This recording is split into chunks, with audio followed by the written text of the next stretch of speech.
प्रणाम स्वामी जी। विकास सिन्हा जी का प्रश्न है, 2-3 क्वेश्चन है उनके। पहला है, मुक्ति और मोक्ष का अंतर बताइए। और उन्हीं से कनेक्टेड क्वेश्चन है, मुक्ति अगर शून्य और विराटता है तो मोक्ष क्या उस विराटता या प्रकंपनता के सम्यक दृष्टि से देखने का ढंग है? इसकी परिचर्चा कीजिए। मुक्ति और मोक्ष का क्या अंतर है? शब्द करप्ट हो जाते हैं ना, और मनुष्य जो है बहुत होशियार है, बहुत चालाक है, सभी शब्दों को करप्ट कर देता है। जो मनुष्यत्व के ऊपर उड़ जाते हैं, जो सिद्ध होते हैं, सिद्धों की वाणी होती है, सिद्धों की वाणी से नए शब्दों को गढ़ा जाता है या उन शब्दों में कुछ गूढ़ार्थ नियोजित किए जाते हैं जो कि संकेत करते हैं, इशारा करते हैं रहस्यमयता की ओर, मिस्ट्री की ओर।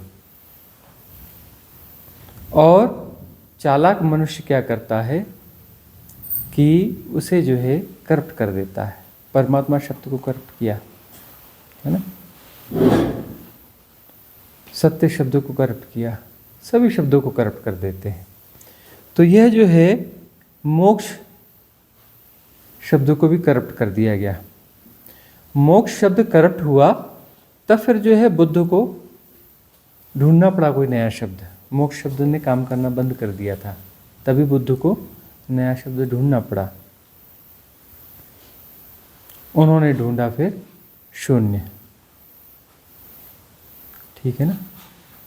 अब जो है कबीरदास जी के हम भजन सुन रहे हैं। कबीरदास जी जो है हर चीज़ को तोड़ते जा रहे हैं, तोड़ते जा रहे हैं, तोड़ते जा रहे हैं। क्यों? क्योंकि सब करप्ट हो चुका है। कुछ जो आध्यात्मिक शब्द हैं उन सारे शब्दों को तोड़ते जा रहे हैं। क्यों तोड़ते जा रहे हैं? क्योंकि शब्द करप्ट हो चुके हैं। वही काम हमें भी करना पड़ता है। सबका यही काम है। सबे सयाने एक मत, सबका यही काम है कि जहाँ जिन चीज़ों के साथ में एसोसिएशन हो गया है और उनके शब्द करप्ट कर दिए गए हैं, उनको तोड़ दिया जाए, क्योंकि यही आधार बनते हैं मन का। करप्शन का अर्थ यह है कि मन ने उन शब्दों को अपने अनुकूल जो है ढाल लिया है। कौन से मन की बात करें? Collective subconscious mind. Collective subconscious mind जो है, सामूहिक अवचेतन मन जो है, वह क्या करता है? इन प्यारे शब्दों को करप्ट कर देता है, अपने मन के अनुकूल उनकी परिभाषा कर लेता है। और बोलते वक्त जो है उनके अंदर में एक अलग किस्म की स्थिति आ जाती है। मोक्ष बोलते ही लगता है आहा क्या सुकून होगा, क्या मज़ा होगा, मज़ा है ना। कौन सा मज़ा? जो मज़ा इस संसार में है उसी का मल्टीप्लाइड रूप, 1000 गुना ज़्यादा, 10,000 गुना ऐसा कोई मज़ा होगा। कोई जगह होगी जो बड़ी सुंदर होगी, वहाँ का जो है टेम्परेचर बड़ा मॉडरेट होगा, बड़ा अच्छा होगा। वहाँ पर जो है दुख तकलीफ़ें नहीं होंगी, वहाँ पर किसी चीज़ की दिक्कत नहीं होगी। अब मोक्ष शब्द में बाद में क्या क्या जोड़ा गया हो तो आपको पता ही है। मोक्ष और क्या बोलते हैं? बहिष्ठ, है ना। कि वहाँ क्या है? शराबों के चश्मे बह रहे हैं। वहाँ पर क्या है? सिद्धशिला है, उसमें बैठ जाओ। कल्प वृक्ष हैं, अप्सराएं हैं, हूरे हैं, ये सब जोड़ दिया गया ना। ये सारी चीज़ जोड़ दी गई। तो स्वर्ग, बहिष्ठ, मोक्ष ये सब पर्यायवाची जैसे हो गए, सब पर्यायवाची जैसे हो गए। जबकि मोक्ष जो है बिल्कुल अलग शब्द रहा है। मोक्ष का अर्थ है परमानंद। मोक्ष का अर्थ है परमानंद। मोक्ष कोई जगह नहीं है कि जहाँ पर पहुँचा जाएगा। मोक्ष का पहला करप्शन यह है कि ऐसा लगता है कि मोक्ष कहीं पर है, कुछ है और वहाँ हमें पहुँचना है, वहाँ हमें जाना है, कोई यात्रा करनी है और वहाँ हमें पहुँचना है। पहला करप्शन तो ये हो गया कि मोक्ष क्या है? कोई स्थान है, कोई देश काल है, वहाँ हमें रहना है, हम रहेंगे और वहाँ पे रहेंगे, मोक्ष वाली जगह पे रहेंगे। मतलब देश काल वहाँ प्रभावी हो गया, देश काल प्रभावी हो गया ना। तो देश काल यदि प्रभावी हो गया तो फिर वह जगह मोक्ष हो कैसे सकती है? जिस मोक्ष की बात हम गूढ़ार्थ में हम समझना चाहते हैं, वो मोक्ष हो कैसे सकता है? देश काल तो मतलब यही संसार हुआ ना, देश काल का मतलब यही संसार हुआ। तो मुक्ति और मोक्ष, अब मुक्ति शब्द थोड़ा कम करप्ट है, मुक्ति शब्द थोड़ा कम करप्ट है, हालांकि उसमें भी करप्शन आ गया है। तो मुक्ति का अर्थ है कि जो कुछ है उससे मुक्ति, और ठीक से मुक्ति की बात करो तो कबीरदास वाली बात, यह भी नहीं वह भी नहीं वह भी नहीं, है ना। या फिर हम तो फिर इसी तरीके से कहते हैं कि जहाँ आत्मा भी मिट जाएगी, परमात्मा भी मिट जाएगा, शून्य भी मिट जाएगा, समाधि भी मिट जाएगी, सब जाएगा, वह मुक्ति। सबसे मुक्ति चाहिए ना, मुक्ति तो समस्त चीज़ों से मुक्ति चाहिए। वह हाइपोथेटिकल जो भी चीज़ें हों, हाइपोथेसिस, चाहे वह स्वर्ग की हो, मोक्ष की हो, या फिर आत्मा की हो, परमात्मा की हो, समाधि की हो, शून्य की हो, निर्वाण की हो, महापरिनिर्वाण की हो, सारी हाइपोथेसिस जानी चाहिए। क्योंकि जो आंतरिक स्थिति है वह किन्हीं शब्दों में समाती नहीं, किसी इशारों में आती नहीं। और ये हाइपोथेसिस यदि फंसा दी तो इतना बारीक मामला है, किसी सूक्ष्म हाइपोथेसिस ने आपको फंसाया तो फंसोगे, इतने ऊंचे डायमेंशन में जाके फंसोगे कि वहाँ से मुक्ति बड़ी मुश्किल है,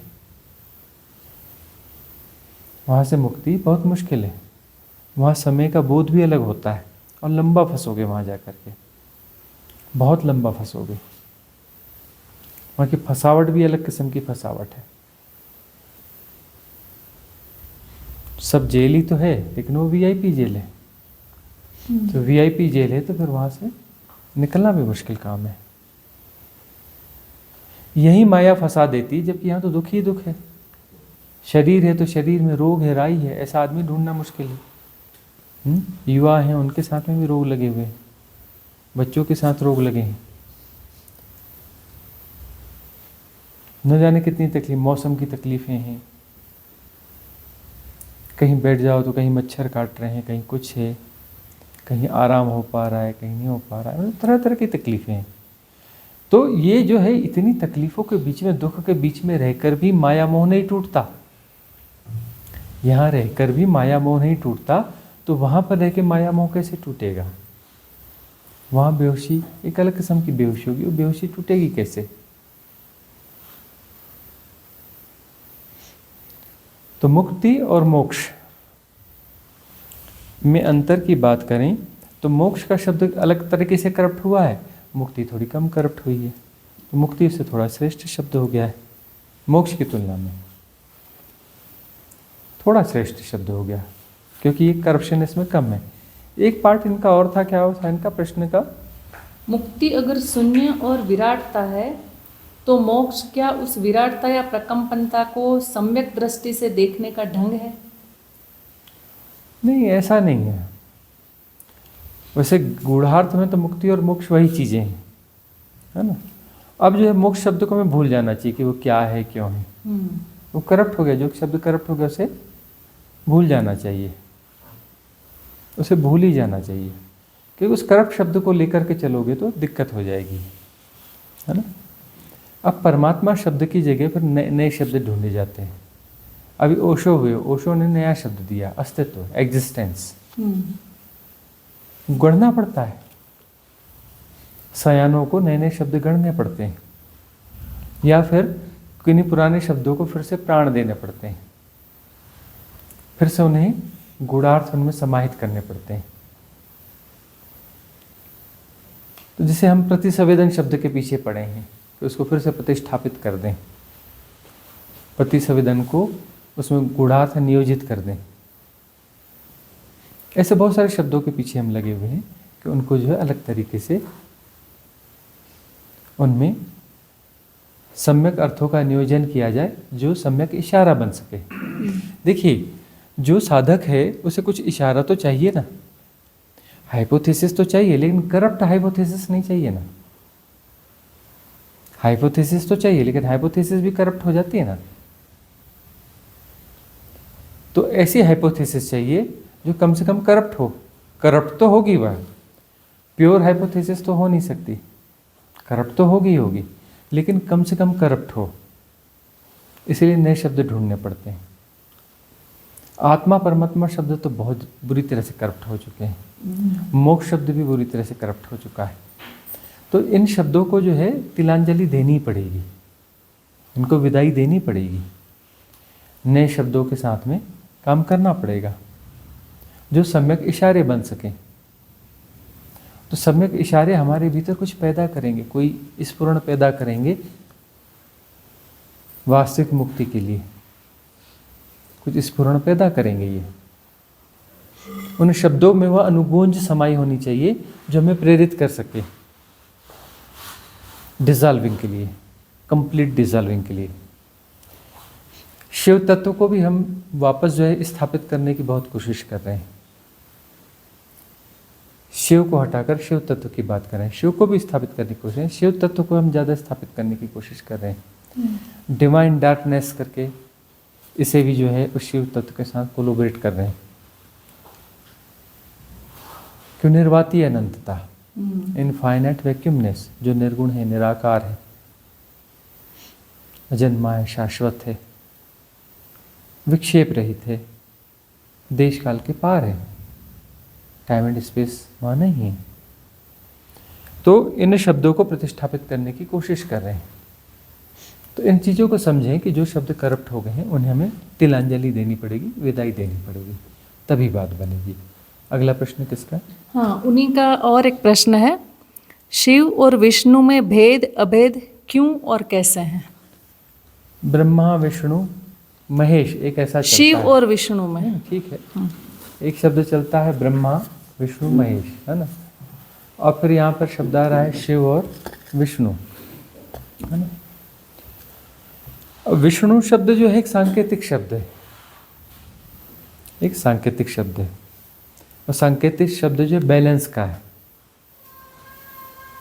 विष्णु की सेवा में लक्ष्मी है, विष्णु की सेवा में लक्ष्मी है, लेकिन रहते वो क्षीर सागर में।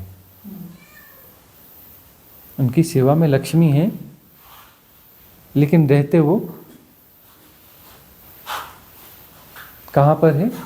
क्षीर सागर में रहते हैं। अब क्षीर सागर में वो रहते हैं, मतलब एकांत में रहते हैं, वो रियल मोक्ष वाली सिचुएशन है, उसमें रहते हैं। लेकिन एक बैलेंस की भी बात है वहाँ पर लक्ष्मी भी उनके साथ में है। मतलब इस संसार में रहते हुए कैसे बैलेंस को उपलब्ध किया जाए। विष्णु का अर्थ है इस संसार में रहते हुए कैसे बैलेंस को उपलब्ध किया जाए। और शिव तत्व की जहाँ बात होती है, शिव की बात होती है, तो शिव का अर्थ होता है सबके पार, सारी हाइपोथेसिस के पार, हर चीज़ के पार, सब कुछ डिजॉल्व हो गया। वहाँ पर फिर कोई भी कीमत चुकाने के लिए हम तैयार हैं। शिव तत्व की प्रतिष्ठा का अर्थ है कि हम कोई भी कीमत चुकाने के लिए तैयार हैं। संसार पूरी तरह से बिगड़ेगा, बिगड़ जाएगा, शरीर बिगड़ेगा, बिगड़ जाएगा, अकाल मृत्यु होगी, वह भी मंजूर है। अकाल मृत्यु होगी तो वह भी मंजूर है, मतलब उसमें हम किसी भी कीमत, कोई भी कीमत चुकाने के लिए तैयार हैं। गुणाभाग के सारे बाहर चले गए, बैलेंस वैलेंस भी गया एक तरफ। क्या करना है बैलेंस वैलेंस का? पार होना है, पार होने के लिए जो भी कीमत लगती है लग जाए। शरीर रहे न रहे, निर्मोही कहते हैं ना शिव को, जो गुण बताया जाता है। परिवार रहे न रहे, तो शिव तत्व यानी पूरे दांव वाला खेल है, पूरी तरह से दांव लगाने वाला खेल है, कि वहाँ पूरी तरह से निर्मोही हो जाते हैं। हम परिवार से के विरुद्ध नहीं जाएंगे, लेकिन परिवार को संभालेंगे भी नहीं। भाई हम अपने सेपरेशन में नहीं रहे, कल कोई शरीर मर गया तब भी तो परिवार चलता है ना। परिवार नहीं चलता क्या? तब भी परिवार चलता है। कितने लोग के जो है घर के मुखिया मर जाते हैं, पिता मर गए तब भी बच्चे तो आके पल ही जाते हैं, बड़े हो ही जाते हैं। पति मर गए तब भी तो लोग चली जाते हैं, पत्नियां मर जाती हैं तब भी पति जिंदा रहते हैं।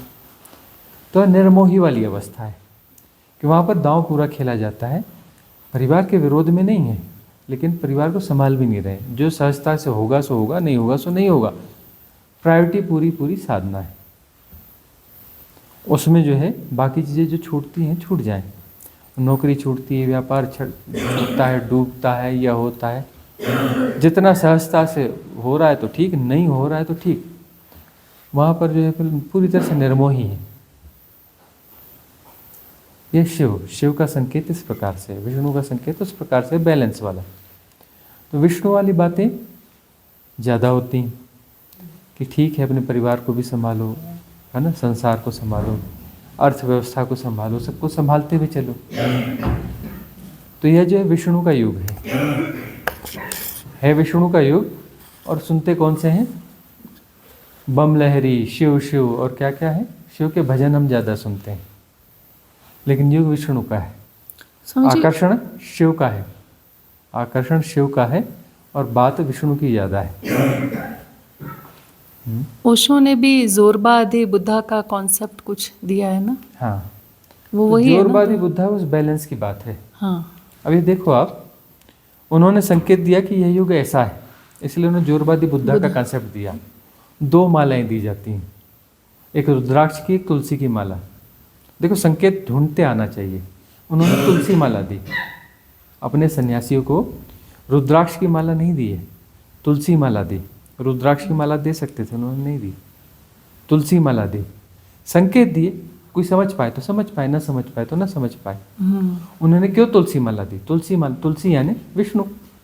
तुलसी कौन है? विष्णु की पत्नी है ना, ठीक है ना। तुलसी माला क्यों दी? तुलसी के मन के है ना उनकी असली। हाँ, क्यों दिए तुलसी माला? इसलिए दिए कि यह युग जो है बैलेंस वाला युग है। यह युग जो है बैलेंस वाला युग है। इसमें जो है साधना भी होनी चाहिए, रहना है क्षीर सागर में, लेकिन लक्ष्मी सेवा में रहेगी। इस संसार के जो भी संसाधन है उनका प्रयोग करना है, रहना क्षीर सागर में। और क्षीर सागर का भी अर्थ यह है कि वहाँ पर रहना कंफर्ट जोन में, अपने कंफर्ट जोन को बनाए रखना है, क्योंकि अब वह युग नहीं है। यह देखो आप कि जंगलों में पहले रह जाते थे, आप जंगल में अब रह के बता दो, आप जंगल में परिस्थितियाँ ही नहीं रही। स्वच्छ पानी के झरने हुआ करते थे, हैं आपके पास स्वच्छ पानी के झरने, कंदमूल फल फूल भरे रहा करते थे, हैं अब मिलेंगे कंदमूल फल फूल? भूख से मर जाओगे जंगल में रहोगे तो, नहीं है वो सब। अब हम घनाघोर जंगल में रहे थे कि वो अनडिस्टर्ब जंगल था, तब हम वहाँ रहे और हमने वहाँ साधनाएं करी, तो वहाँ हमें मिल जाते थे, फल फूल मिल जाते थे और कुछ कंदमूल मिल जाते थे। ऐसे ऐसे कंद मिल जाते थे, उनको फोड़ो निकाल के, तो अंदर से ऐसा निकलता था कि रेडी टू ईट फूड निकल जाता था, ऐसा राइस जैसा फूड निकलता था, हल्का मीठा सा और बहुत पौष्टिक, बहुत ताकतवर मिल जाता था। कई किस्म के कंदमूल मिलते थे, उबाल के अपना भून के, आग में भून के खा लो, ये कर लो। पानी का झरना ऐसा था, हमने पानी पिया है, जंगलों की नदियों का पानी पी करके हम रहे हैं, और पानी इस योग्य था कि पिया जा सकता था, कोई दिक्कत नहीं थी, ऐसा पानी पी के हम रहे। लेकिन वो करप्ट हो रहा है। अब हिमालय में हम हैं, हिमालय में है अभी कुछ ऐसे पानी के सोर्सेस हैं, लेकिन फूड नहीं है हिमालय में। आप जंगल में जाएं और आपको कंदमूल ये वो सब मिल जाए, फल फूल मिल जाएं और उसके सारे आप जी जाएं, वह ज़माना नहीं रहा, ठीक है ना। तो जंगलों का उपयोग तो करना है, तो आज हम जंगलों का उपयोग कर रहे हैं, घनाघोर जंगल में बैठे, वाइल्ड लाइफ सेंचुरी में बैठे, ठीक है ना, जंगलों में भ्रमण कर रहे हैं।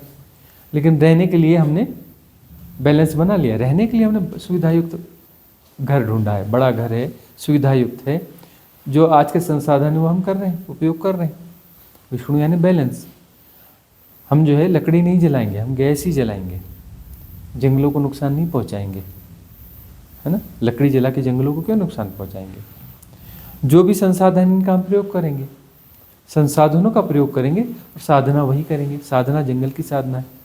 जंगल में आप ध्यान करने जाते हैं ना, रोज चलते हैं ना ध्यान की विधियों के लिए, प्रयोग के लिए। ध्यान की विधियों का प्रयोग हम प्रतिदिन वनों में भी कर रहे हैं, यहाँ भी कर रहे हैं, ये वनों के बीच में भवन में भी कर रहे हैं, खुले वन में भी कर रहे हैं। भाई तपस्वी क्या करते थे? वनों में जा कर के साधना किया करते थे, पहाड़ों में, हिमालय में। तो हिमालय में ही तो है, वनों में साधना किया करते थे तो वनों में ही तो है, वनों के बीच में बैठ के साधना किया करते थे तो वनों के बीच में तो हम जा रहे हैं, वहाँ साधना चल रही है ना, ठीक है ना। प्रकृति के साथ जुड़ के साधना होती थी, हम प्रकृति के साथ जुड़े हुए हैं। हमारी देश नहीं है प्रकृति के साथ जुड़ के रहना, है ना। प्रकृति परमात्मा का सबसे सौम्य द्वार है, ये हमारी देश नहीं है, और प्रकृति के साथ हमें जुड़कर ही साधना करनी है, कर तो वही रहे हैं। इसीलिए तो रिट्रीट ऐसी जगहों पे हम ऑर्गेनाइज करते हैं। यदि वहाँ प्राकृतिक खूबसूरती ना हो तो हम वहाँ पर रिट्रीट ऑर्गेनाइज नहीं करते हैं। कुछ एकांत हो और ये सारी अनुकूलताएं हों जहाँ प्रकृति सहायक हो हमारी साधना में, तभी हम उन जगहों का चुनाव करते हैं, वहीं पर हम साधना रिट्रीट ऑर्गेनाइज करते हैं और प्रकृति के साथ में जोड़ बढ़ाते हैं। हम प्रकृति का हिस्सा हैं, प्रकृति के विरुद्ध नहीं हैं। पहले तो उस जोड़ को वापस बनाना है, और उस जोड़ को बनाने के साथ में फिर हम कहते हैं कि हम प्रकृति भी नहीं हैं।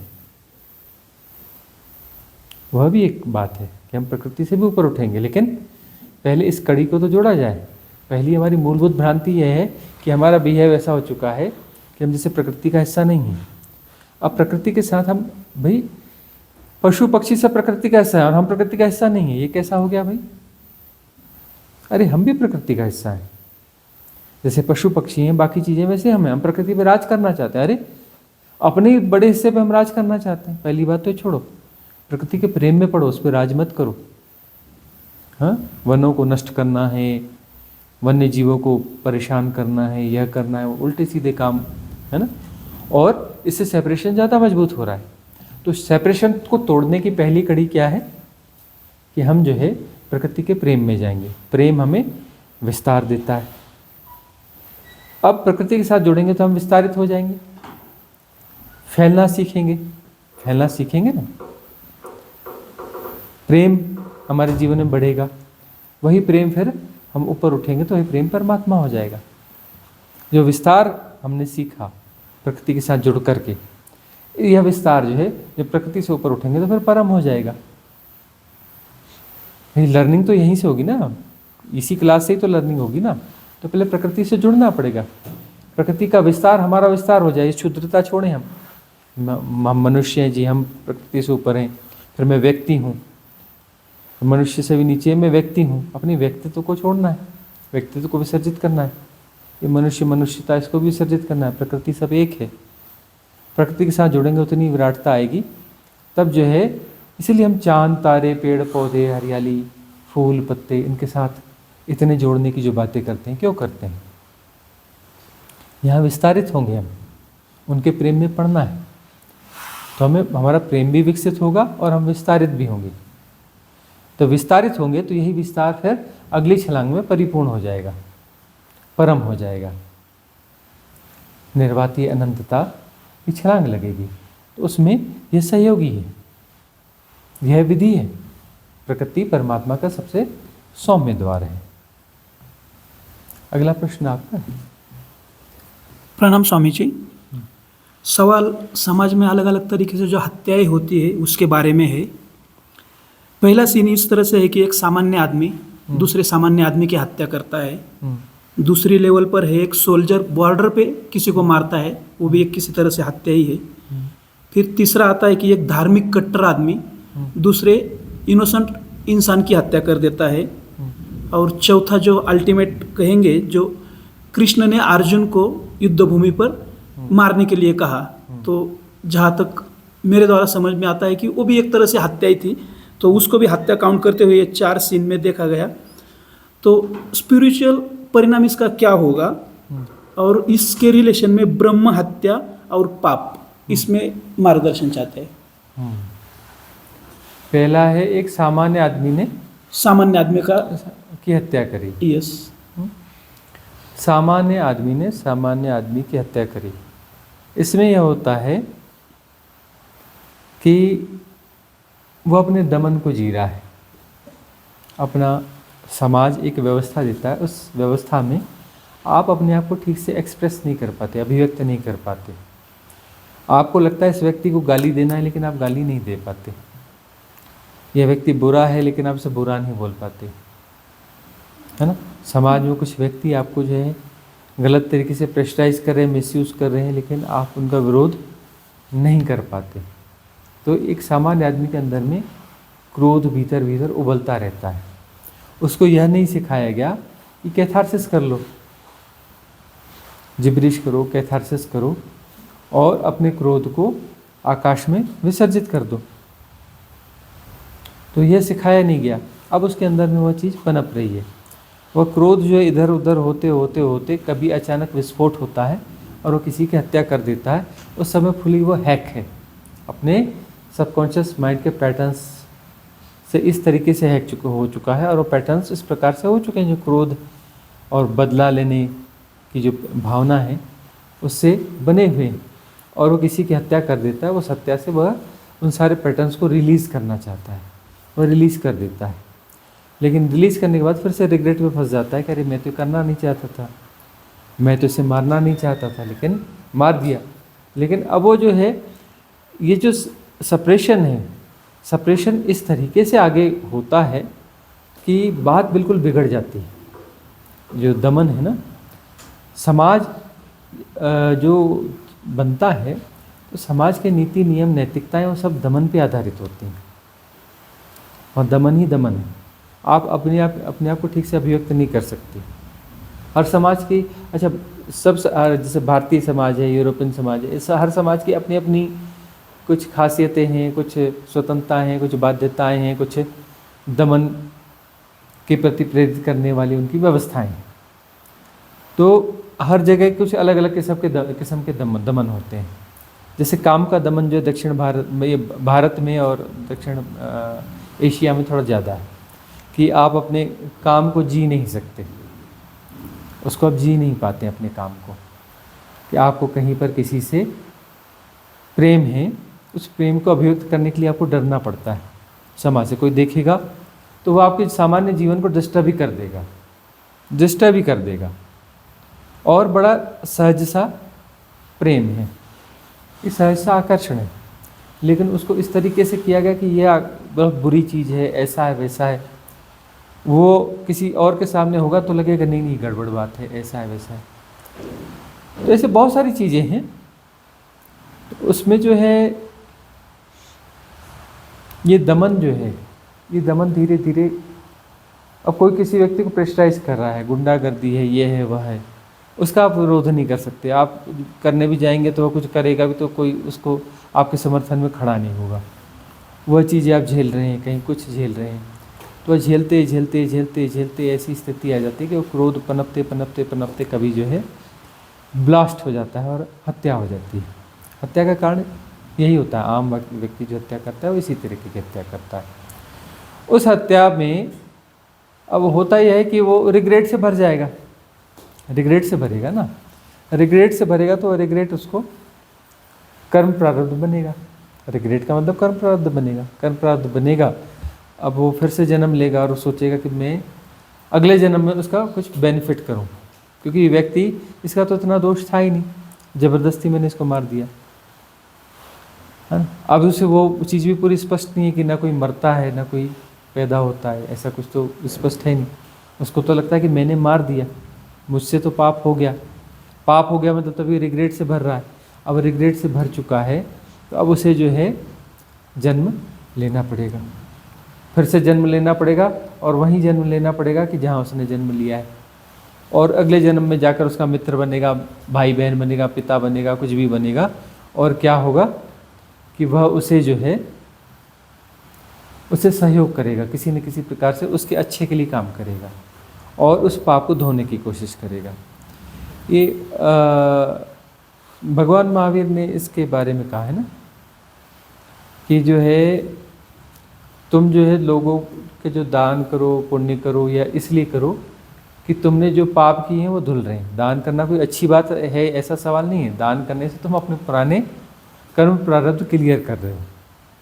दान पुण्य करो, सेवा करो, इससे तुम अपने पुराने कर्म प्रारब्ध क्लियर कर रहे हो। ये कोई अपना तुम्हारी कोई बहुत बड़ी चीज़ नहीं है कि तुम बड़े अच्छे आदमी हो, कि तुम दान कर रहे हो, कि पुण्य कर रहे हो, कि ये कर रहे हो। दान पुण्य इसलिए कर रहे हो कि पुराने पापों को धो रहे हो, पुराने कर्म प्रारब्ध को क्लियर कर रहे हो, जो भी अच्छे काम कर रहे हो।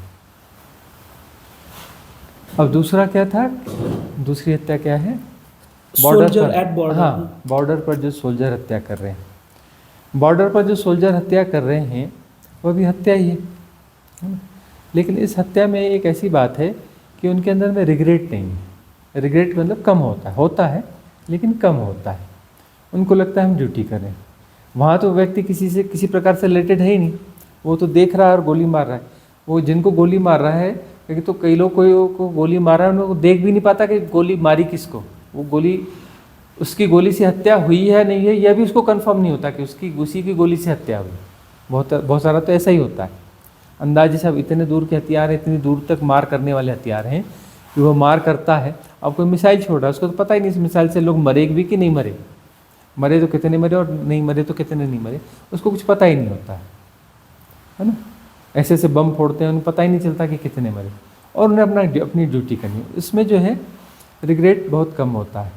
ये जो नागासाकी, हिरोशिमा नागासाकी के जो वहाँ पे जो आणविक बमों का विस्फोट हुआ था, तो उसमें क्या हुआ था, उसमें जिसने वो ड्यूटी दी गई थी, अपना प्लेन लेके गया, वह बम फोड़ के आया, वापस उसने प्लेन रखा और आराम से जाके सो गया ना वहाँ। और दूसरे दिन वह आराम से उठा। जब आराम से उठा और बाहर निकल के देखता है तो पत्रकारों की, जर्नलिस्ट की भीड़ लगी हुई इसके घर के बाहर। बोलता है भी यहाँ क्यों आए हो, क्या मामला है? बोले वो अपना अंगड़ाई लेके मस्त आ रहा था। बोले ये बताओ, वो बाकी चीज़ें छोड़ो यार, तुम ये बताओ, तुम तो सो के उठ के आ रहे हो ना? हाँ मैं सोया था, उठ के आया हूँ। तुमको नींद आई कैसे? जर्नलिस्ट बोले तुमको नींद आई कैसे? तुमने इतने बम फोड़ के आए, लाखों लोग मर गए, और लाखों लोग मर गए, इतने लोगों को तुम मारने के कारण बने, और तुम आकर के सो गए, तुमको नींद आई कैसे? तुम पहले ये समझाओ, बाकी चीज़ें तो छोड़ दो। उसने कहा कि क्यों, मैं तो आराम से सोया था, मुझे क्या लेना देना, तो तुमने इतने लोगों को मारा? नहीं, मैंने कहाँ मारा, मुझे आदेश था कि यह करना है, मैं करके आ गया, अपनी ड्यूटी की और आके सो गया। वो जिसने आदेश दिया वह जाने।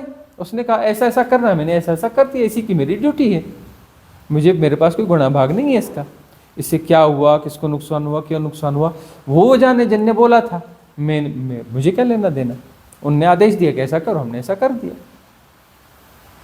अभी देखो आर्मी की जो ट्रेनिंग होती है, उस ट्रेनिंग में कवायद कराई जाती है ना, तो कवायद का मतलब होता है कि आपकी सारी संवेदनाएं वहाँ पर खत्म हो जाती हैं। आपको मतलब दिमाग लगाना ही नहीं है, आपकी संवेदनाओं को मार दिया जाता है। दाएं मुड़, बाएं मुड़, क्यों मुड़ भाई, दाएं मुड़, फिर उसके बाद बाएं मुड़ जा, क्या मतलब इधर से मुड़ के फिर उधर हो जा, उधर से मुड़ के क्या हासिल होगा इससे? कवायद का मतलब मीनिंगलेस आपको जो है चीज़ें करवाई जाती हैं, और आपको फॉलो करना है, दिमाग नहीं लड़ाना है। दिमाग लड़ाओगे तो बाहर कर दिया जाएगा, है ना। बहुत सारे ऐसे बच्चे जाते हैं, वो एग्ज़ाम होते हैं ना सीधे कमीशन्ड ऑफिसर के, आर्मी के, उसमें बच्चे चले जाते हैं, उसमें बच्चे चले जाते हैं, इंटेलिजेंट बच्चे चले जाते हैं, बड़ा दिमाग लगाते हैं और बड़े अच्छे से वहाँ जवाब देते हैं और ये करते हैं, अच्छा करते हैं, है ना, बढ़िया जवाब देते हैं, बढ़िया कुछ करते हैं। उनको लगता है कि मेरा तो सिलेक्शन हो जाएगा, और उनको बाहर कर दिया जाता है। अरे भाई, इंटेलिजेंट लोगों के लिए थोड़ी ना होती है आर्मी। आर्मी उनके लिए होती ही नहीं। बोलते हैं हम बड़े इंटेलिजेंट हैं, बड़ा अच्छा जवाब दिया, हमारा सिलेक्शन हुआ। बोलते अरे हमारे साथ, अब कई बच्चे बोलते हैं हमारे साथ वो एक लड़की थी, हमारे साथ एक लड़का था, वो तो बिल्कुल ऐसी ऑर्डिनरी गधा टाइप का बच्चा था, ऐसा था, और उसका सिलेक्शन हो गया, हमारा नहीं हुआ। भाई तुम जो है बने हो दूसरे चीज़ के लिए, तुम आर्मी के लिए बने ही नहीं हो। तुम आर्मी में तुम सफल ही नहीं हो सकते। तुम वहाँ पर अपना ज्ञान बघारना चालू कर दोगे। वहाँ ज्ञान बघारा नहीं जाता, वहाँ तो तुरंत अपना कोई फैसला लेने वाली एक ऊपर की अथॉरिटी होती है, वो बताए आदेश ये है, ये फॉलो इट, फॉलो यानी फॉलो। गुणा भाग लगाने का नहीं, तुम तो गुणा भाग लगाने वाले आदमी हो, तुम आर्मी के किस काम के हो, है ना। तो अब सोल्जर जो है, सोल्जर अपना काम कर रहा है, वैसे फॉलो कर रहा है, मतलब एक जोम्बीज की तरह होता है। सोल्जर यानी जोम्बीज होता है। तो जोम्बीज यानी कि उसको जो है पाप बहुत कम लगेगा, उसको जो है कर्म प्रारब्ध बहुत कम होगा, क्योंकि उसमें रिग्रेट होता ही नहीं उसका ना। रिग्रेट जो नहीं के बराबर होता, कुछ में होता है, कुछ में बिल्कुल नहीं होता। जिनको बिल्कुल नहीं होता उनको पाप भोगना नहीं, कर्म प्रारब्ध बनेगा ही नहीं ना। बगैर रिग्रेट के कैसे बनेगा? रिग्रेट से ही तो कर्म प्रारब्ध बनता है। ये बड़ी मजे की बात है। यदि पाप का बोध है तो पाप होगा, पाप का बोध नहीं है तो पाप नहीं होता है। मतलब पाप कम होगा लेकिन कम हो जाएगा। ऐसे इंडिविजुअल किसी ने मारा उसको हो जाएगा। अब उसके पास सुविधा है ना, वो ट्रांसफर करेगा कि भाई मेरा तो कोई लेना देना नहीं, मुझे आदेश हुआ मैंने काम किया, मेरी ड्यूटी यही है। उसको सिखाया जाता है कि देश की सेवा है, यह है, फलाना है, ठिकाना है।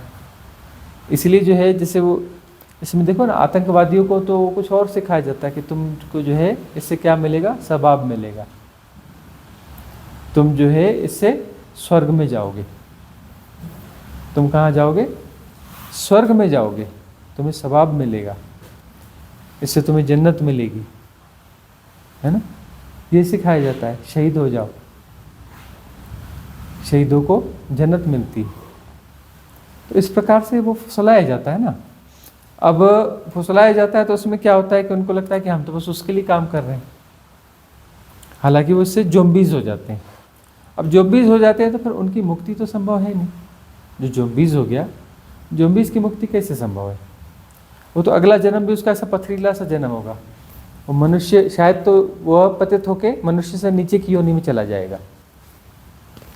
जो ज़ॉम्बीज़ है, ज़ॉम्बीज़ की संभावना है कि वह नीचे मनुष्य के नीचे वाली योनि में जाके जन्म ले। ये बात आज खुल रही है ना, अनफोल्ड हो रही है आज, कि ज़ॉम्बीज़ जो हैं उनका पतन हो सकता है।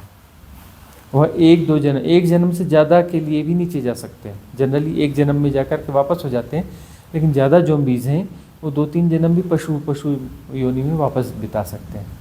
जितना ज़्यादा ज़ॉम्बी उतना ज़्यादा पशु जन्म में जाने की संभावना हो सकता है। 2-3 जन्म वो पशु जगत में बिताए और उसके बाद में वह वापस मनुष्य होगा। तो ऐसा उनके पतन का कारण बनता है। तीसरा क्या बताया था आप? यही था वो धार्मिक कट्टरता वाली बात। हाँ, धार्मिक कट्टरता। धार्मिक कट्टरता ये भी तो वही बात है ना, लगभग मिलती जुलती बात है। मिलती जुलती बात है कि वो एक इन्फ्लुएंस में आ गया है, उसको जो है एक इन्फ्लुएंस बोल रहा है ऐसा कर गुजरो, और वह उस झोंक में आता है, कर गुजरता है। बाद में ख्याल करता है मैंने कर कैसे के दिया, मैंने ऐसा काम कर दिया।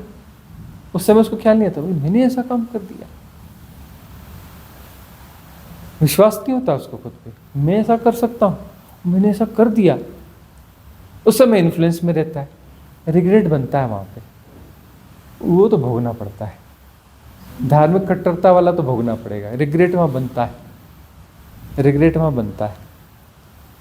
या फिर जो है पतन होगा, पशु योनि में जाएगा वह। नहीं, ये बात आगे आ रही है।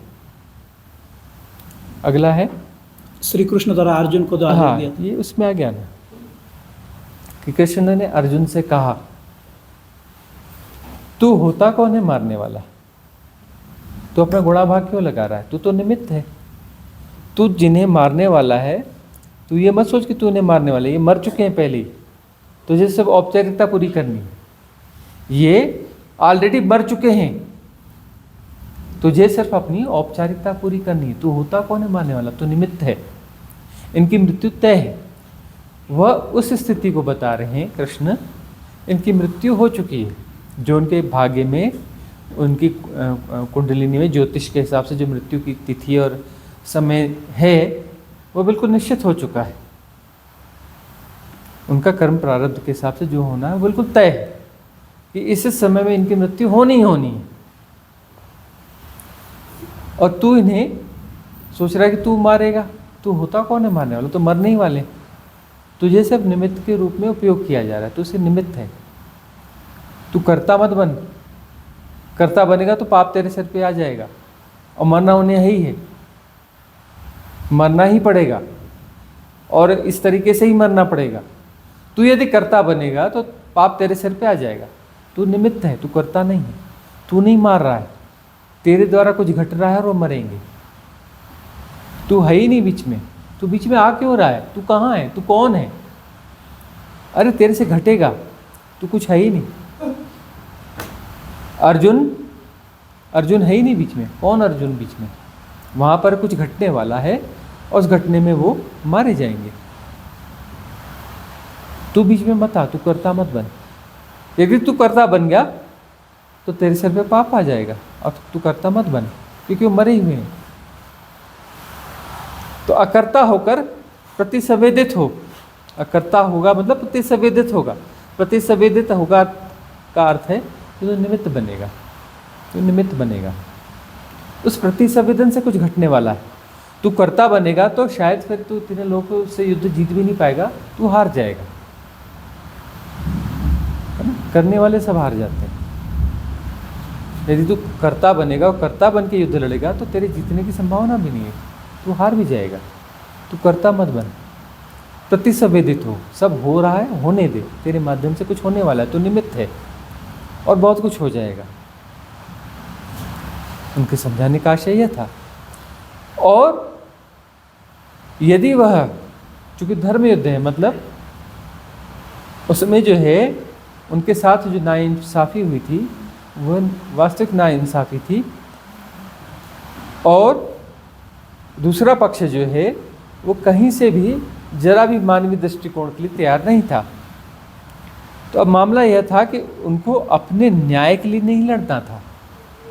वह न्याय जो है एक सामूहिक न्याय था, वो बहाना था, क्योंकि वह जो विपक्ष था उसने सभी के साथ लगातार अत्याचार करते रहना था। वो जब तक जिएंगे ऐसे ही जिएंगे, दूसरों के साथ अत्याचार करते ही रहेंगे, गड़बड़ करते ही रहेंगे। तो अब जो है एक अस्तित्वगत व्यवस्था ये है कि उनका अंतकाल निकट आ चुका है, उनका अंतकाल निकट आ चुका है, अब उन्हें जाना ही होगा। उनका पाप का घड़ा भर चुका है। अब जो है कोई ना कोई निमित्त बनेगा, तो निमित्त तू बन जा, कर्ता मत बन, निमित्त बन। निमित्त बनेगा तो काम हो जाएगा। कर्ता बनेगा तो तू शायद तू हार भी जाए युद्ध, कि तू लड़ रहा है तो हार सकता है। अब तू लड़ेगा ही नहीं तो फिर हारने वाले का क्या सवाल है? तू लड़ेगा ही नहीं, तू है ही नहीं तो तू लड़ेगा कहाँ से? युद्ध हो रहा है और जाना जा रहा है, युद्ध हो रहा है और जाना जा रहा है, उसमें जो है कोई कर्म दोष बनेगा ही नहीं। जब तू है ही नहीं तो कर्म दोष कहाँ का बनेगा? निमित्त है, प्रतिसंवेदित हो रहा है, तू है ही नहीं। जब तू है ही नहीं तो दोष किसको पड़े, पाप किसको पड़ेगा? पाप बनेगा ही नहीं। यदि उस गहराई से उस बात को समझा जाए, उस सिचुएशन को समझा जाए, तो वहाँ कोई पाप नहीं बनता, कोई दोष नहीं बनता, वहाँ कोई हत्या नहीं है। वो बहुत बड़ी बड़ी गहरी बात है, बहुत थिन बात है। कृष्ण को हजम नहीं कर पाए ना, जैन धर्म भी हजम नहीं कर पाया, सातवें नरक में डाल कर रखा है कृष्ण को। कृष्ण को समझना आसान काम नहीं है ना? जो आंशिक अवतार या सामान्य बुद्ध पुरुष हैं, ये हैं वो हैं, है ना, कृष्ण हैं, बुद्ध हैं, ये हैं वो, इन सबको समझना आसान है। कृष्ण को समझना मुश्किल है। वो पूर्ण अवतार है, उन्होंने कोई आयाम नहीं छोड़ा है। उनका ज्ञान, उनका बुद्धत्व जो है हर कृत्य में झलकता है, हर जगह झलकता है, और हर जगह उनके इशारे हैं परम मुक्ति के।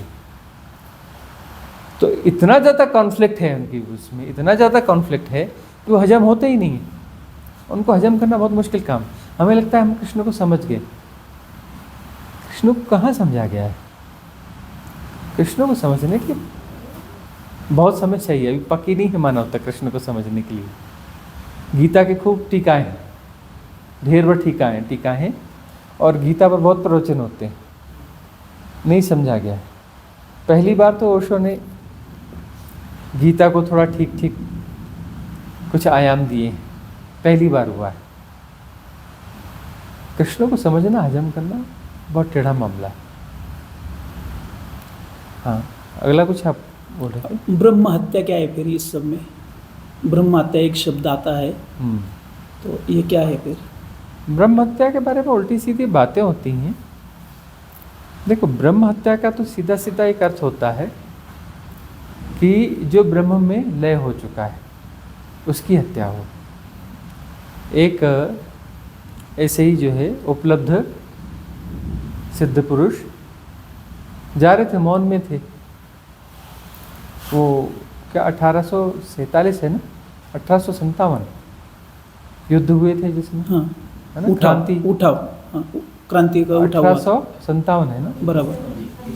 हाँ, वहाँ उस समय में जो है वह सिद्ध पुरुष जा रहे थे, नग्न रहते थे, जा रहे थे, मौन रहते थे।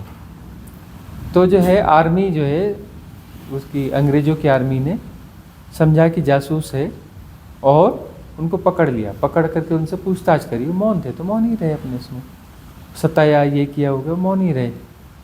और बाद में क्या हुआ, वो जो बंदूक की बट में वो लगा रहता था एक हथियार, है ना, एक छुरा, मौका पड़ने पर उससे उसका हथियार की तरह उपयोग होता था। तो वह सीधे ले जाके, जब जवाब दिया ही नहीं, बोले जासूसी है पक्का, ये साधु के वेश में आया, घोप दिया। तो घोप दिया, तब उन्होंने एक वाक्य कहा और उनका कहना था कि मैं आखिर में एक ही बार बोलूँगा, नहीं तो नहीं बोलूँगा। उन्होंने कहा था तत्वमसि श्वेत केतु, जो श्वेत केतु की कथा है ना, उस कथा का आलंबन लेकर उन्होंने कहा तत्वमसि, तुम भी वही हो, तुम वही हो, तत्वमसि, तुम वही हो। तुम किसी भी रूप में हो, तुम हत्यारे दिखते हो, तुम हत्यारे नहीं हो, तुम परमात्मा हो। वो कुछ बात आती है ना कि मैंने तुम्हें पहचान लिया, तुम वही हो, तुम वही हो, तत्वमसि। तत्वमसि, तत्वमसि श्वेत केतु। लेकिन अब सवाल जो है, जिस सैनिक ने उसे मारा, उसे तो ब्रह्म हत्या लग गई, उसे तो ब्रह्म हत्या लग गई, और वो बहुत भोगेगा। तो ब्रह्म हत्या तो होती रहती है। ओशो को मारा गया है जहर दे करके, बहुत लोग इन्वॉल्व रहे हैं इसमें, सब ब्रह्म हत्या के भागी हैं। ओशो कुछ भी कहते रहे कि इनको क्षमा कर दिया, मेरा कुछ नहीं है ना, ये शरीर को ही मारा है, कहते रहे ओशो, वो ब्रह्म हत्या के भागी हैं। और ब्रह्म हत्या का भोग बहुत लंबा होता है। पहली बात तो उनकी मृत्यु होगी, और मृत्यु होने के बाद में वो सबने निम्न लोक होता है ना, जो भूतों प्रेतों का जो लोअर डायमेंशन होता है, उस डायमेंशन में जाके फंसेंगे। और वहाँ पे जन्म अगला आसानी से होता है, लेकिन उनका नहीं होगा। वहाँ पर समय का बोध भी ज़्यादा होता है, तकलीफ़ें भी बहुत होती हैं, और वहाँ पर वो रहेंगे हजारों हजारों साल तक सड़ेंगे वहाँ पर। कितने साल तक? हजारों हजारों साल तक सड़ेंगे। और उस सड़ने के बाद में किसी खास एरा में उनका सड़ा हुआ जन्म होगा। उनका जन्म जो है एक घटिया सा जन्म होगा, हजारों हजारों साल सड़ने के बाद में वहाँ पर अगला जन्म बड़ा घटिया सा जन्म होगा, और बहुत भोगेंगे। ब्रह्म हत्या भोग नहीं पड़ती है, वहाँ पर सारे नियम कायदे बदल जाते हैं, सारे नियम कायदे बदल जाते हैं ना। ऐसा लगता है ना, अस्तित्व में सिर्फ ला है, ये है, वो है, तो ऐसा लगता है वहाँ पर कि अस्तित्व कुछ है और वो खुद बदला लेना चाहता है, जैसे अस्तित्व ही बदला लेना चाहता है। छोड़ा नहीं जाता इनको। ब्रह्म हत्या मतलब वहाँ पर इजोटेरिक सपोर्ट सिस्टम इन्वॉल्व हो जाता है, छोड़ा नहीं जाता इनको। तो ऐसे बहुत सारे हुए हैं संत जिनको जो है सताया गया, सिद्धों को मारा गया है, बहुत सारों को मारा गया है। अब इसमें एक ओशो की बात करें, 700 साल पहले जब उनका जन्म हुआ था, तो उनके पट्टे शिष्य ने उनकी हत्या करी थी, यह जानते हुए कि ब्रह्म हत्या होगी, मैं भोग लूँगा लेकिन दूसरों को लाभ मिलेगा, है ना। वह जो है बहुत लंबा भागी नहीं होगा, उसको भी थोड़ा भोगना पड़ेगा, बहुत ज़्यादा नहीं भोगना पड़ेगा, लेकिन उसके जीवन से साधना नहीं जाएगी। वह साधना और दूसरों को कल्याण के कारण जो है, उस भावना के कारण 2-3 जन्म में वो बाहर हो जाएगा। उसका एक जन्म हो चुका, अब जो है दूसरा जन्म फिर उसका हो चुका है, एक आध जन्म और लेगा, हो जाएगा उसका काम, पार हो जाएगा। वह बहुत लंबा मामला उसका नहीं जाएगा। ओशो के जन्म के समय उसका उतने समय वह भी फंसा रहा, अभी फिर से उसका जन्म हुआ, वो 2 जन्म और लेगा, वो पार हो जाएगा वह। तो अलग किस्म की ब्रह्म हत्या हुई। और ये वाली ब्रह्म हत्या जो उन्होंने उनको जहर दिया, या फिर नेपाल में जो है उनको 3 प्रमुख लोगों ने मारने की कोशिश करी अमेरिका के दबाव में, जो बड़े बड़े लोग थे। आर्मी का कोई प्रमुख था, कोई राजनीतिक प्रमुख था, कोई, है ना, उनका जो पुलिस प्रमुख था, ऐसे 3 लोग थे, उन तीनों की मृत्यु हो गई, तीनों की अकाल मृत्यु हुई, तीनों की अकाल मृत्यु हुई है। स्वाभाविक मृत्यु किसी की भी नहीं हुई, लेकिन मृत्यु के बाद उनका पाप धुल गया, ऐसा नहीं है। उन्होंने हत्या नहीं करी उषो की, लेकिन हत्या के प्रयास किए, तो उनको भी भोगना तो पड़ेगा। तो जो भी ऐसे सिद्ध पुरुष होते हैं, उनकी हत्या का प्रयास करते हैं या हत्या का कारण बनते हैं, उनकी दुर्गति होती है। जैसे बुद्ध को मारने की कोशिश की देवदत्त ने, तो देवदत्त की दुर्गति तो चल ही रही है, उसकी दुर्गति चल ही रही है, चलेगी लंबी। मार नहीं पाया उसने, मारा नहीं, लेकिन दुर्गति उसकी चल रही है, चलेगी। तो ये ब्रह्महत्या ऐसी होती है। ब्रह्महत्या का मतलब कोई कुछ बोलता है, कोई कुछ बोलता है, कोई कुछ बोलता है, हमें कोई लेना देना नहीं है ना। हम जो हैपनिंग है, अपनी हैपनिंग से जो अनफोल्ड हो रहा है वो हम अनफोल्ड कर रहे हैं। ये ऐसी ब्रह्म हत्या होती है। और ब्रह्म हत्या का भोग बहुत खतरनाक होता है, उससे खतरनाक कुछ होता नहीं है, वो भोग बड़ा खतरनाक होता है। अगला प्रश्न आपका है। धन्यवाद स्वामी जी। अगला प्रश्न आपका है ना। प्रणाम स्वामी जी। मेरा ये क्वेश्चन था कि हमारे चौथे शरीर का अनुभव क्या समता भाव पूरी तरह पुष्ट होना है, तो जिससे रिलेट होके जो हमारा पहले भी क्वेश्चन रहा है कि जब हमें वो इंटेंस मेडिटेशन में जब वो स्थिति बनती है जहाँ पे छलांग लेने की बारी आती है, तो अगर चौथे शरीर में वो समता भाव पुष्ट पहले होके फिर वहाँ पे वो छलांग लेनी आसान होती है, ज़रा इसके बारे में बताइए। समता भाव जैसे जैसे पुष्ट होगा, समता भाव जैसे जैसे पुष्ट होगा, वैसे वैसे जो है ग्रोथ होगी, ऊपर के शरीरों में पहुंचते चले जाएंगे। और समता भाव पुष्ट होते होते चौथे शरीर तक आ जाते हैं। जैसे जैसे पुष्ट होती जाएगी चौथे शरीर तक आ जाते हैं। तो चौथे शरीरों में जो है, चौथे शरीर के बहुत सारे अनुभव होते हैं, चौथे शरीर के बहुत सारे अनुभव होते हैं। उसी में जो है अनाहत नाथ, कुंडलिनी जागरण, यह वह तरह तरह की चीज़ें आती हैं। और उसके बाद में वहाँ पर समता पुष्ट होनी चाहिए। अब कुंडलिनी जागरण हो गया, कुंडलिनी जागरण में शक्तियाँ मिल गई, बहुत सारी शक्तियाँ मिल गई, सिद्धियाँ मिल गई। अब वहाँ पर यदि समता पुष्ट नहीं है तो फिर से पतन हो जाएगा। चौथे शरीर से पतन बहुत आसान है ना, फिर से पतन हो जाएगा, फंस जाओगे।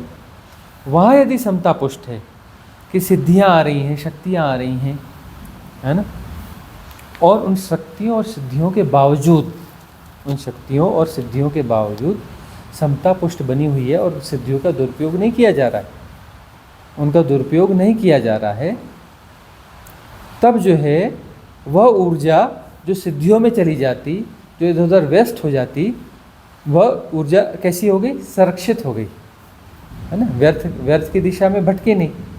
तो वह ऊर्जा जब एक साथ संघनित हो जाएगी तो संघनित ऊर्जा ही छलांग बनती है। ऐसा नहीं कि तब हम छलांग लेंगे, हम कौन है, तब वो छलांग बनती है, वह ऊर्जा जो है छलांग बन जाती है। वहाँ पर सिद्धियाँ और सारी शक्तियाँ आएंगी। जो सारी ऊर्जाओं का सबसे बड़ा प्रवाह जो वहीं पे होता है, चौथे शरीर में। नीचे प्रवाह है, ऊपर उठे, दूसरे शरीर, तीसरा शरीर, चौथा शरीर। चौथे शरीर मतलब फिजिकल बॉडी, भौतिक शरीर, उसके ऊपर इथरिक बॉडी, आकाश शरीर, उसके ऊपर कॉजल बॉडी, सूक्ष्म शरीर, कारण शरीर जिसको कहते हैं, उसके ऊपर मेंटल बॉडी, मनस शरीर। तो मनस शरीर में जो है सबसे ज़्यादा ऊर्जाएं संघनित होती, ऊर्जा का प्रभाव बहुत ज़्यादा हो जाता है, बहुत ज़्यादा ऊर्जा होती है। और इतनी ज़्यादा ऊर्जा होती है, वह इतनी ज़्यादा ऊर्जा होती है कि वह ऊर्जा जो है, यदि गलत डायरेक्शन नहीं मिला उसको, सिद्धियाँ क्या है, उसको डायरेक्शन देना है। ऊर्जाएं जो हैं अलग अलग डायरेक्शन में चली जाएंगी। हमारी वासनाएं नहीं होनी चाहिए वहाँ पर। यदि हमारी वासनाएं हैं तो ऊर्जा को पी जाएंगी। कुंडलिनी जागरण हुआ, बहुत सारी ऊर्जाएं हुई, ऊर्जाएं बहुत रहती हैं, तो वासनाएं क्या करेंगी, उन ऊर्जाओं को पी जाएंगी। तो वासनाएं जिस चक्र की, जिस शरीर की वासनाएं होंगी तो वह एक्टिव हो जाएगा और ऊर्जा वहाँ प्रवाहित हो जाएगी। तो ऊर्जाएं बट गई, वापस खर्च हो गई। शक्ति संचित तो हुई, संगनित हुई, लेकिन वापस खर्च हो गई। खर्च हो गई तो बात बनी नहीं। यदि वहाँ शक्ति संचित हो गई और खर्च नहीं हुई तो ये कैसे होगा, समता की भावदशा से होगा। यदि समता की भावदशा में प्रतिष्ठित है, समता हमारी पुष्ट हो चुकी है, इसलिए शुरू से ही समता पुष्ट करनी पड़ती है। शुरू से ही समता क्रमशः पुष्ट करते चलना पड़ता है। वहाँ यदि समता पुष्ट है तो रिद्धि सिद्धियाँ फंसा नहीं पाएंगी, वासनाएं और ऊर्जाओं को नहीं पी पाएंगी। आप समता भाव में पुष्ट हैं तो वह जो है ऊर्जा इधर उधर वेस्ट नहीं होगी। वेस्ट नहीं होगी तो वही ऊर्जा क्या हो जाएगी, छलांग बन जाएगी। वही ऊर्जा छलांग, आप छलांग नहीं लेते, वह ऊर्जा ही छलांग बन जाती है। उस ऊर्जा के साथ में जो है जो भी हमारा कॉन्शियसनेस है वह एक रूप हो जाता है। हम समता भाव में हैं, उसमें एक रूप हो जाता है और वह ऊर्जा ही छलांग बन जाती है और छलांग बन करके मेटाफिजिकल वर्ल्ड में चली जाती है। क्योंकि चार शरीर क्या है, फिजिकल है। ये चारों शरीर फिजिकल हैं, भौतिक जगत है, इहलोक है। ये चारों क्या है, इहलोक है, भौतिक जगत है। ये जो है फिजिकल वर्ल्ड है, फिजिकल वर्ल्ड। चार शरीर के बाद में जो है पांचवा शरीर क्या होता है, मेटाफिजिकल वर्ल्ड, परलोक। तब बोलते हैं ना परलोक, बोलते हो परलोकगामी हो गए। अरे मर के अभी अभी बाजू के लोक में गए, बोलते परलोक में चले गए। अब दूसरा लोक, परलोक का मतलब दूसरा लोक भी होता है ना। एक्चुअली परलोक होता है मेटाफिजिकल वर्ल्ड, पराभौतिक जगत। तो पराभौतिक जगत जो है इन चार शरीरों के पार होता है। पांचवा शरीर जिसे हम आत्मकाया कहते हैं, स्पिरिचुअल बॉडी कहते हैं।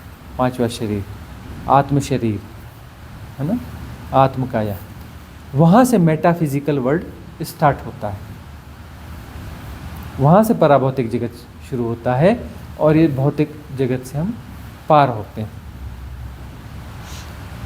तो समता जो है वो पुष्ट करना है, समता पुष्ट करना है। और समता पुष्ट जो है शुरू से ही करना है। सारी साधना विधियाँ हैं क्या, बहुत गौर से समझो। सारी साधना विधियाँ समता को पुष्ट करने की। अब हम आपसे साधना में कहते हैं सब कुछ हो रहा है, करना कुछ भी नहीं है, करने वाले सब बिगाड़ देते हैं, बिना किए सब ठीक हो जाता है। और मन की प्रवृत्ति क्या है, कुछ ना कुछ करो। कुछ ना कुछ करो मतलब क्यों करता है भाई मन, कुछ ना कुछ क्यों करता है, क्योंकि समता नहीं है इसलिए तो करता है ना। इसे सुधारना है, इसे ठीक करना है, स्वीकार नहीं है ना। जो है किसी के पक्ष में हो, किसी के विपक्ष में हो, किसी के पक्ष में हो, किसी के विपक्ष में, मतलब समता नहीं है।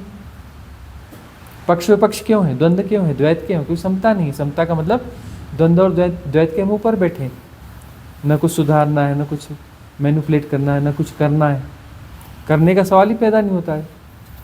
समता का अर्थ है समता पुष्ट हो गई, मतलब हम कुछ करने वाले हैं ही नहीं, हम कुछ करते ही नहीं है। सब हो रहा है और सब जाना जा रहा है, मतलब हम आपको शुरुआत में ही अल्टीमेट समता की तरफ ले जा रहे हैं।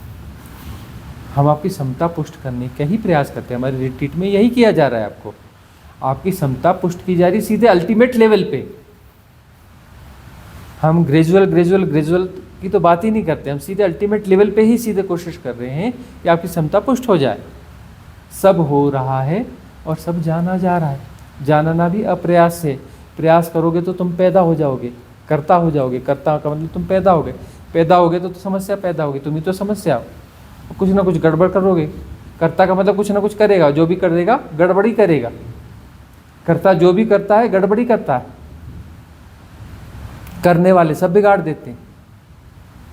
बिगड़ेगा ही बिगड़ेगा, न करने से सब ठीक हो जाता है। मतलब समता में पुष्ट होकर के अकर्ता की स्थिति में परम साक्षी में बैठे हो, परा साक्षी में बैठे हो। सब हो रहा है, सब जाना जा रहा है, प्रयास रहित जानना हो रहा है। कर्ता वहाँ पे है ही नहीं।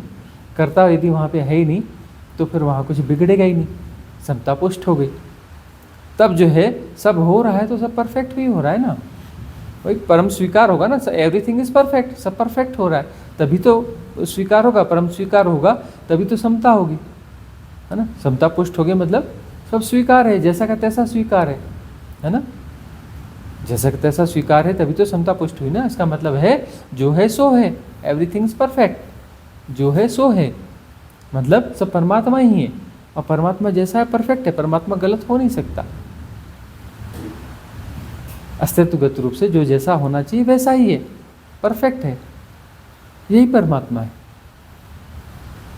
तो परमात्मा में सुधारने की जरूरत नहीं, हम सुधारने की कोशिश करते हैं किसको? परमात्मा को सुधारने की कोशिश करते हैं।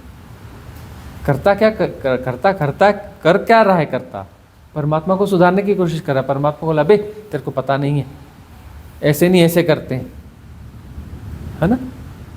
एक किसान जो है वह, उसकी फसल जो है थोड़ी खराब हो गई, 70% आई होगी, 65% आई होगी, कभी 70 आ रही, कभी 75 आ रही, 2-3 साल हो गए। वो उसने बोला परमात्मा तेरे को अकल धकल है नहीं, पता ही नहीं है तेरे को खेती कैसे होती है, पता है तेरे को, अकल होती तेरे को तो ऐसा तू करता।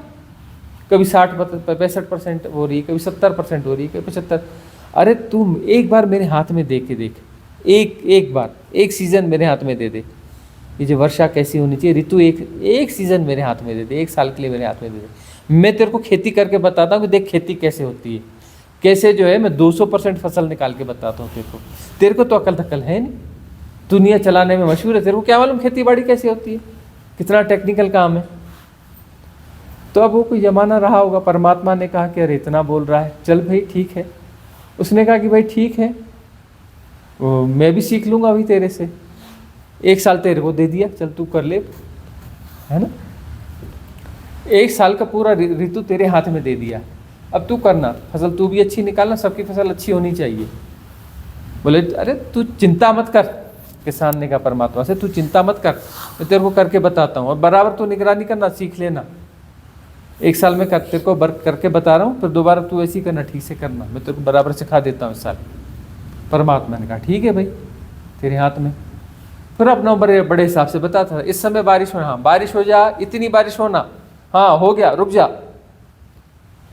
हवा तू अपना पहले बोले तेरे को अकल ही नहीं है, पहले उसने कहा परमात्मा से। थोड़ी फसल तैयार होती है, आंधी तूफान आ जाता है, उसमें फसल को नुकसान होता है, कहीं ओले गिरा देता है, कहीं कुछ करता है, कहीं कुछ करता है, तेरे को अकल है? उस समय ऐसा कहा उसने, कभी आंधी तूफान तो कभी अतिवृष्टि कर देता है, कभी ओले गिरा देता है। उसने कहा चलो ठीक। उसने उतनी बारिश करवाई, बिल्कुल ओले नहीं गिरे उस साल, आंधी तूफान का तो सवाल ही नहीं था, आंधी तूफान आई नहीं। जब जितनी बारिश की जरूरत उतनी बारिश हुई। वह जो फसल बोई उस साल किसान ने, आमतौर पर फसल की हाइट आपने देखी होगी ना, 1.25 फुट 1.5 फुट ऐसी होती है ना, इतनी तो होती है ना, 1.25 फुट 1.5 फुट ऐसे, जो नॉर्मल चावल गेहूँ होता है ऐसा ही तो होता है ना। तो अब वो मुख्य फसल उस समय पुराने ज़माने की बात है, धान ही मुख्य फसल थी, धान ही है मान लो, है ना, 1.25 फुट की।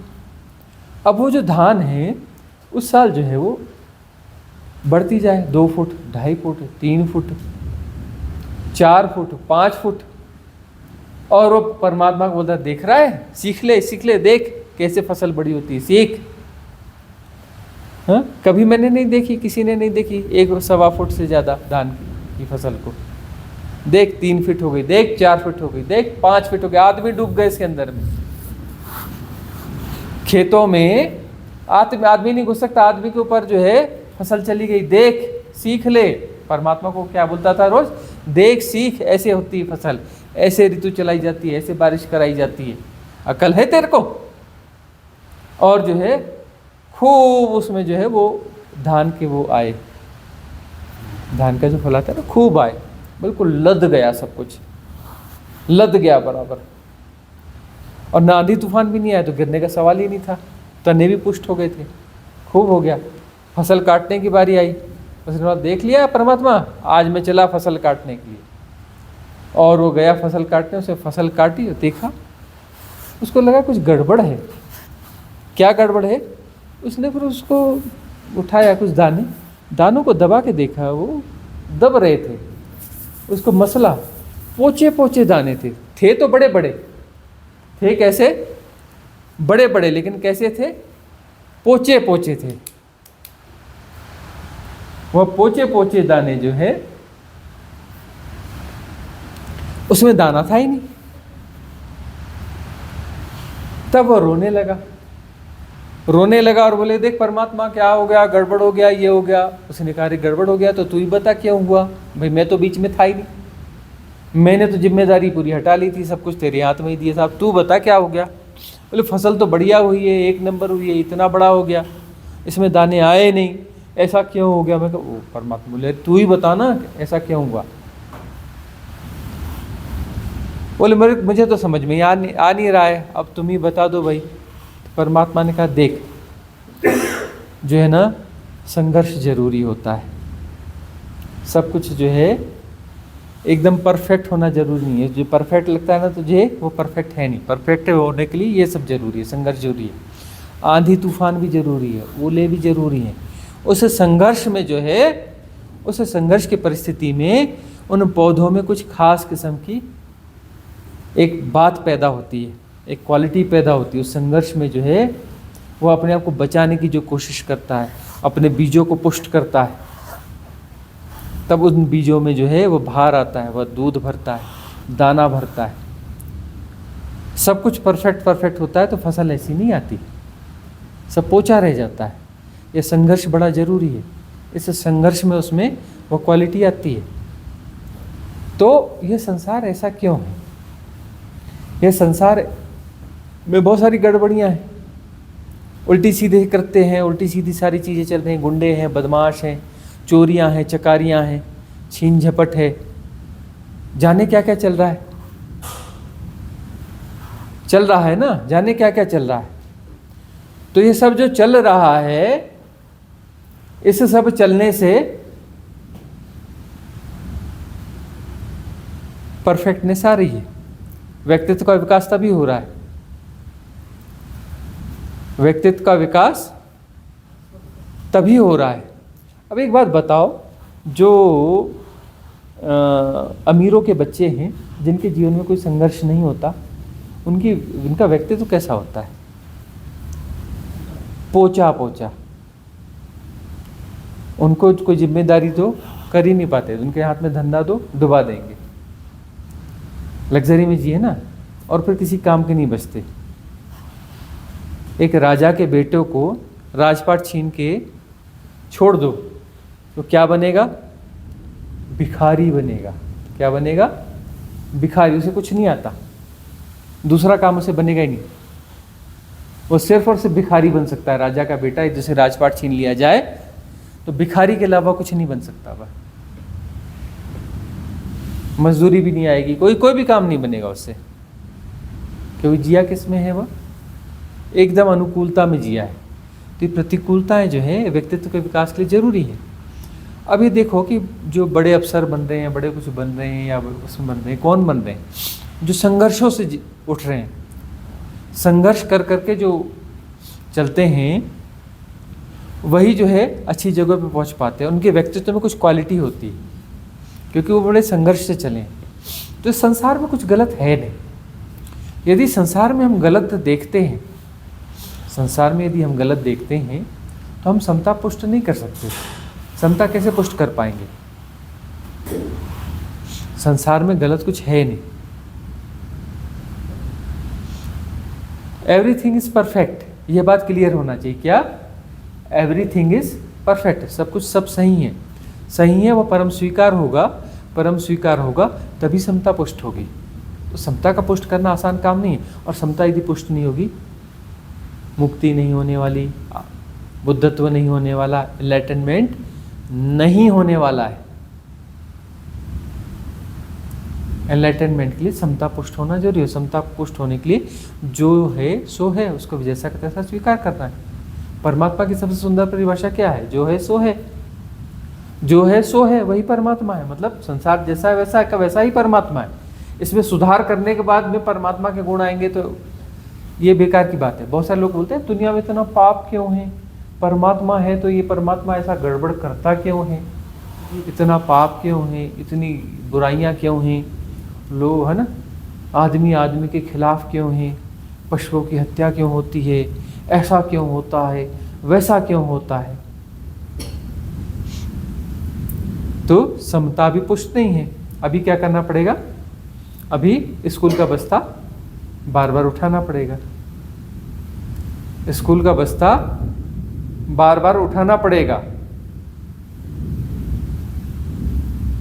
अभी शिक्षा अनकंप्लीट है।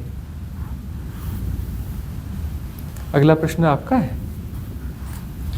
प्रणाम स्वामी जी। प्रश्न ये जो समय चल रहा है ना, जिसको श्राद्ध पक्ष कहते हैं, तो जब हमारे जिसका जो भी शरीर छोड़ते हैं उनका या तो जन्म हो जाता है या तो मुक्ति हो जाती है, तो हम ये श्राद्ध पक्ष किसका आह्वान हो रहा है, किसको हम अर्पण दे रहे हैं?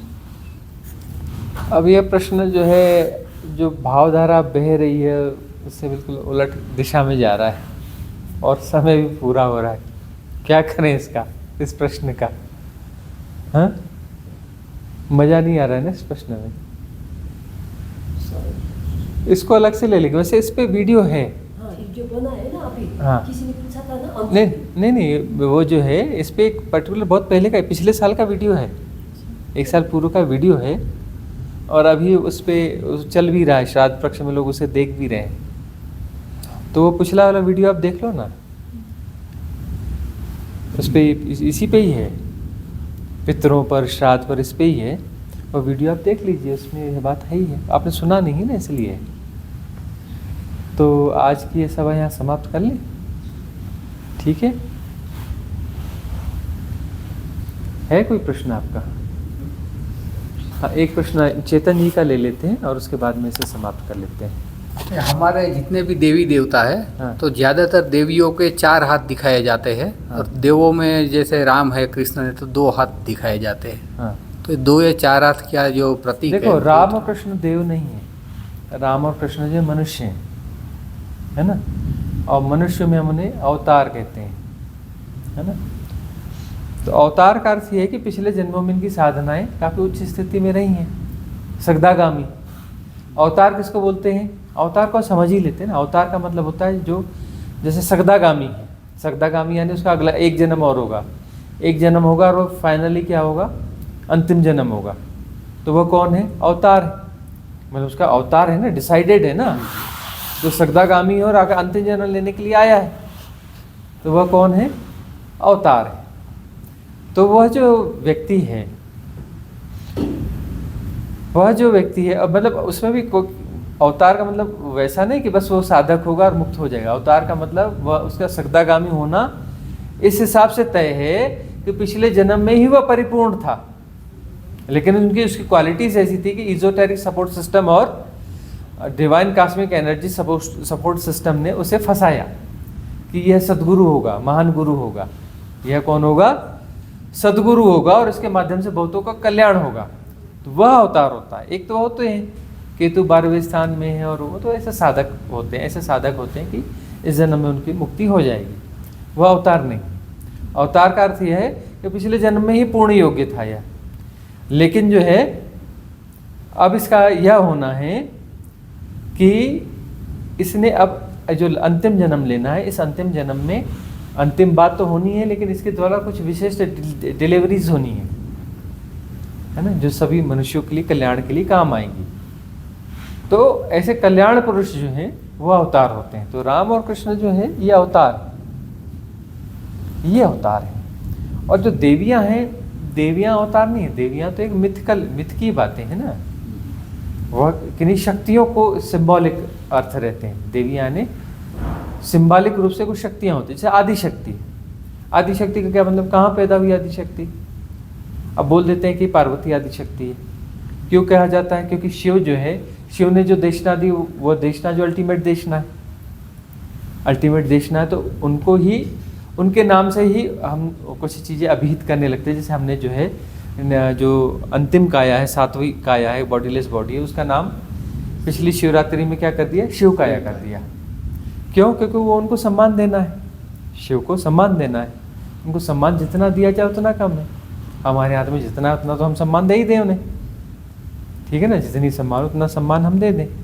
तो उन्होंने जो जिस चीज़ों को स्पष्ट करने की कोशिश की उसी को हम शिव तत्व भी कहते हैं, उन्हें सम्मान देने के लिए कहते हैं। और वह उस नाम में इतनी प्योरिटी, इतनी क्वालिटी है कि वह नाम दिया जाना सार्थक भी है। उस नाम में ही, उनके नाम में ही इतनी प्योरिटी आ गई, वह बात आ गई, एक वह गहराई आ गई उनके, है ना, उनकी देशना के कारण उसमें सब गहराई आ गई, तो शिव तत्व कहते हैं। तो अब शिव तत्व है, शिव तत्व के होने का ढंग है अनाहत नाद, अनाहत नाद के होने का ढंग है वह शक्ति, शक्ति का प्रकटन, आदि शक्ति। तो वह निसरत कहाँ से हो रही है? वहीं से निसरत हो रही है, उसके होने का ढंग है शिव से ही आदि शक्ति। तो इन शिव की जो पत्नी है उसको भी आदि शक्ति कह दिया, क्योंकि देखो इनका भी तो रोल है ना। अब जो शिव सूत्र कहा है भगवान शिव ने, जो एक महत्तम ग्रंथ जो हमारे पास है, एक कोहिनूर जो हमारे पास में है, शिव सूत्र किससे कहा? पार्वती से कहा है ना। तो पार्वती से कहा है तो पार्वती अवलंबन हुई ना, वो पात्र रही होगी तभी तो कहा ना। किसी से भी कह देंगे शिव। अरे भाई अब डिलीवरी की क्वालिटी और बेहतर हो गई, यहाँ पर रोटेशन हो रहे हैं। अब आप देख रहे हैं कि 2-4 दिन में एकदम से डिलीवरी की क्वालिटी हाई हो गई। क्यों हाई हो गई? हमारे कारण क्या? अरे हमारे कारण नहीं होता, आप लोगों के कारण होता है। आप लोगों में संख्या बढ़ी, कुछ क्वालिटी बढ़ी, कुछ अंदर कुछ मुमुक्षा कहीं बढ़ी होगी, मुमुक्षा बढ़ी तो डिलीवरी की क्वालिटी हाई हो गई, है ना। और कोई गहरा साधक आ जाएगा, कुछ हो जाएगा तो डिलीवरी की क्वालिटी और हाई हो जाएगी, है ना। तो ये उन पे निर्भर करता है ना। तो पार्वती जो है, पार्वती में भी क्वालिटी तो रही होगी, तभी तो शिव सूत्र निकला।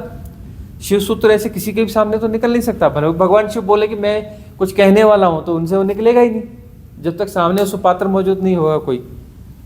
तो पार्वती में वो पात्रता थी, तभी तो शिव सूत्र निकला ना। अब वहां जो है शिव सूत्र निकला, तो अब वह जो है उन्हें हमने कहा कि वह पात्र रखती है, मतलब यह मुक्ति की उस स्थिति पे है। और यिन यांग वो है ना, यांग की प्रतिनिधि है, यिन यांग की प्रतिनिधि है। शिव सूत्र पूरा यिन यांग बेस्ड है, तो आदि शक्ति हो गई। तो यिन यांग के जोड़ से ही तो सब कुछ हुआ है ना। 010101 ही तो सब कुछ क्रिएशन है ना, सारा क्रिएशन 0101 का है। और है वही उसी को होने का ढंग, लेकिन वहीं पर वह मिस्ट्री तो काम करती है ना 01 की।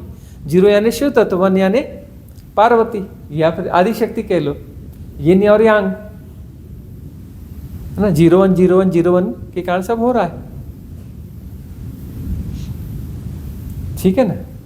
तो इस प्रकार से यह बात है कि जो देवियां हैं, देवियां सिंबॉलिक है। आदि शक्ति जो है वह देवी है। वह कहाँ पर रहती है? कहीं नहीं रहती, यह सब जगह रहती है। वो ऐसी नहीं है कि उसके 4 हाथ है, 8 हाथ है। ये बताया जाता है कि उसका प्रसार सब जगह है, इनका प्रसार सब जगह है। वह किसी शक्ति, किसी स्थिति के बारे में इंगित करती है, किसी शक्ति स्थिति को इंगित करती है। वह कोई हुई नहीं है, और ये देव नहीं है, ये तो भगवान है। कृष्ण और राम जो है भगवान है, देव नहीं है। देव तो बीच की स्थितियां होती है ना, देव तो बीच की स्थितियां होती हैं। भगवान है जो परिपूर्ण स्थिति है। तो शिव अपना शिव है, चाहे आपका राम है, चाहे कृष्ण है, चाहे कबीर है, चाहे नानक है, चाहे रामकृष्ण परमहंस है, चाहे ओशो है ना, चाहे लाहिड़ी महाशय हैं, ये सब कौन है? ये भगवान है। दादू हैं, पलटू हैं, लल्ला है, सहजो हैं, मीरा हैं, ये कौन है? ये भगवान है। ये कौन है? रैदास हैं, ये कौन है? भगवान है। ये भगवान है।